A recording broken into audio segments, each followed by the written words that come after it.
let me show you how to change the default messaging app on the Redmi Note 14. It's the Redmi Note 14. So to do this, what you're going to do is you're going to open the Redmi Note 14 settings. Now look for the apps section. So we're going to tap on apps. Okay, select apps. Okay, now when you select apps, then in the right upper part of your screen you'll see the three dots. Tap the three dots right there. Okay, now tap them. Now then you're going to tap on other settings. Okay, now when you tap other settings, this shows up. You're actually going to look for the default apps, which is that first option right there. So now when you see all this, you're going to see all this, then you tap the messaging option right there. You tap right there. Now the default one right now is this upper one, which is ticked, as you can see.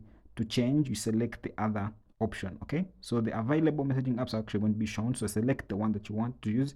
So I'm going to go with this, the second one. Now that's ticked. Okay, that's the new default messaging app on the Redmi Note 14, and that's how you change the default messaging app on the Redmi Note 14. Subscribe if you pick in the video.